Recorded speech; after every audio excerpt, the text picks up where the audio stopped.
Is it in here? What do you got in here? You want to touch anything? You ID? Hold on. I'm just gonna take these out, okay? Just because I don't want you to set me on fire. What's your first name? E-L. That's your last name or first name? What is it? E-L-T-O-N. E-E.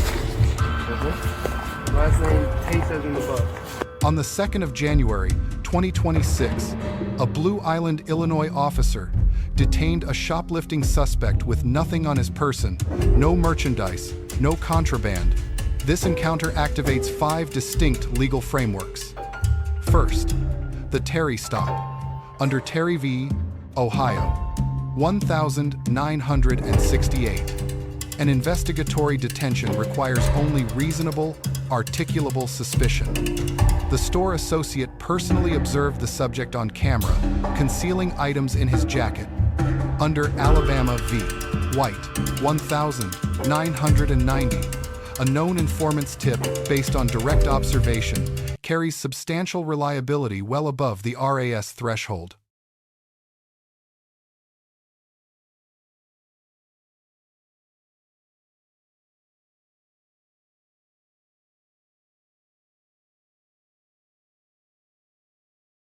What's going on, buddy? How you doing, all right? Fine, are you? Not too bad. You doing okay? Can you put your hands on the car for me? Did you take anything? You can be straight up with me, no? You didn't take nothing? 2910's out with them.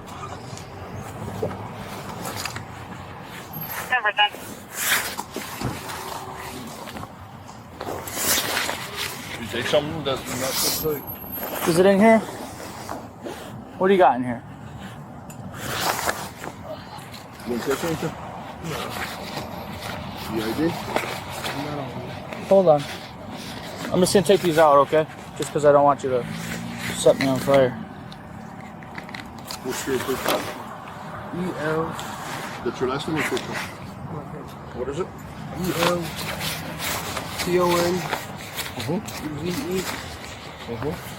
Last name, T says in the book. Okay, you got a middle? D is in the answer. Okay. What's your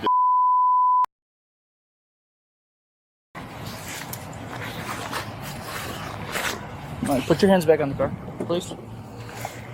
Central Clean stuff. I'm with 10 or 10 for.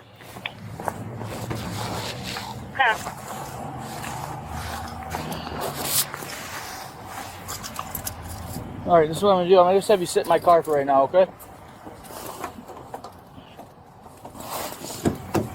Can I see those 2 lighters? I don't want you to use them right now. Thank you.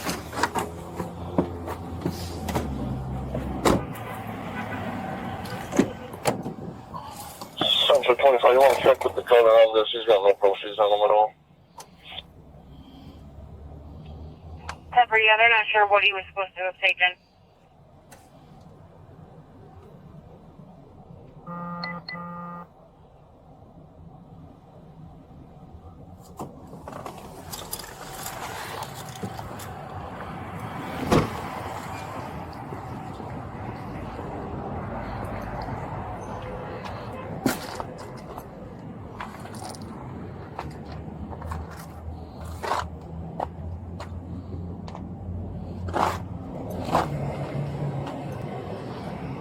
So if they experience any staff 130 works.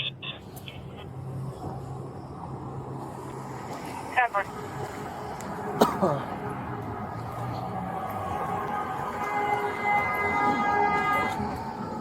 You only got retails and Whole Foods in our town, and then whole like other retails were just there.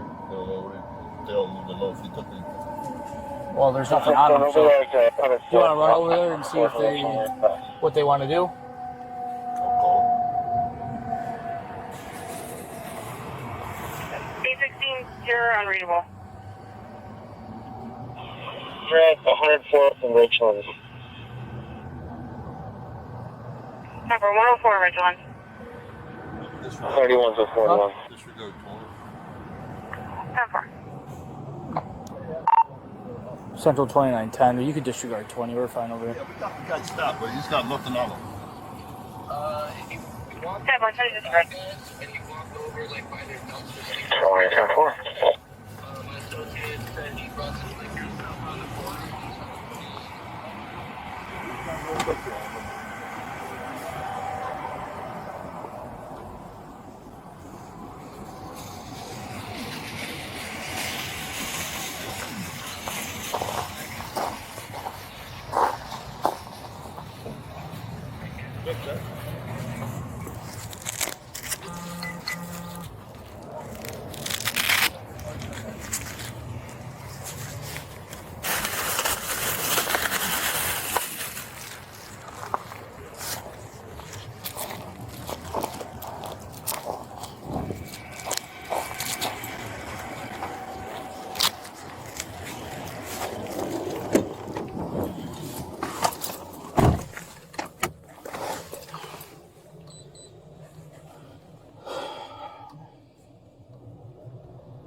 CIC once clear.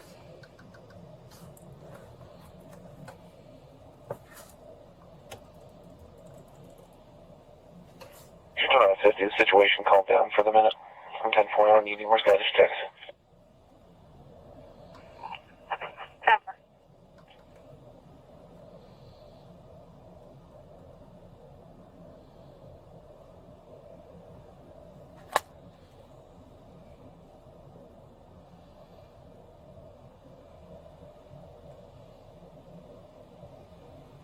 Hey, 2910, I got a bunch of bushes back here by the dumpster. I got off the phone with the 17. Roll over there by the front door, do a show up, do sign complaints. There's a bunch of bulls. 10-4.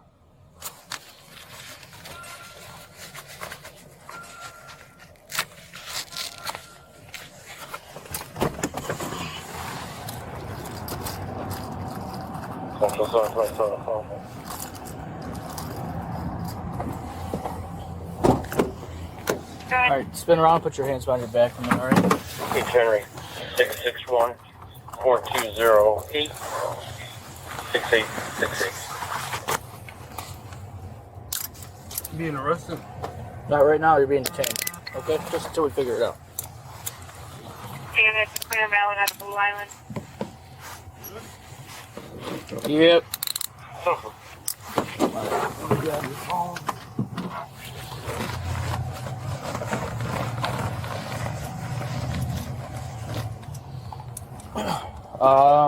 Second, the Abandonment Doctrine.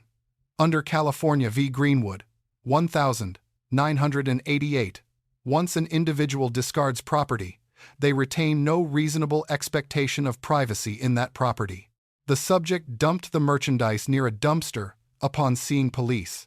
No warrant, no probable cause, and no further legal justification was required to seize and examine those items. The act of abandonment simultaneously eliminated Fourth Amendment protection and created consciousness of guilt evidence, both legally admissible and tactically damaging at trial. Third, the spontaneous utterance. The subject said, "I'm so sorry" 3 times before any formal arrest and without any officer prompting. Under Rhode Island v.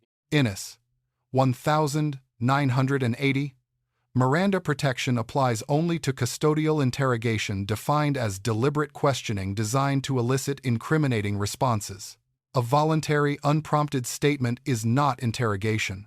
It is a spontaneous utterance and is fully admissible as an admission against interest regardless of the absence of Miranda warnings. 3 repetitions amplify its evidentiary weight. Fourth, flight as a factor. Under Illinois v. Wardlow, 2000, unprovoked flight from police in context is irrelevant, though not standalone, factors supporting reasonable suspicion. The subject fled when the store called police. That flight, combined with the camera observation and the abandoned merchandise, contributed to the totality of circumstances. Under Illinois v. Gates, 1983, no single element is dispositive. The combined weight of the store tip, the flight, the abandonment, and the spontaneous apology collectively satisfied and exceeded probable cause for a formal arrest.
Just let me know if this is the guy.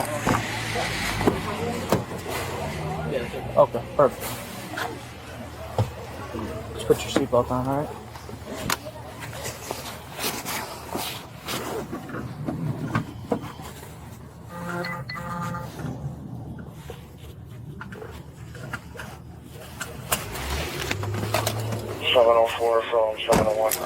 My partner's got the proceeds and everything, so he'll bring them here. Go ahead, sir. What'd you see him on the cameras? My associate saw it. Her card did go through. And he's concealing items, what, in his jacket? Okay. And then after he noticed I was calling the police, so he ran over to the guys, dumped it over there. Okay. And then that's when you guys. He probably saw us coming or whatever. Yeah. But Yeah. alright, yeah, my partner's gonna grab it. If you could just give him your info and everything. Yeah. You got video and stuff prepared, or? Not prepared yet. Okay. Well, yeah, when he comes, he can grab it for you, alright? Central 2910. Hey, you said you wanted to sign, right? You want to sign complaints? Yeah. You can go ahead and mark a positive ID on our subject. Make him 95. Alright, positive ID, you want to custody 16.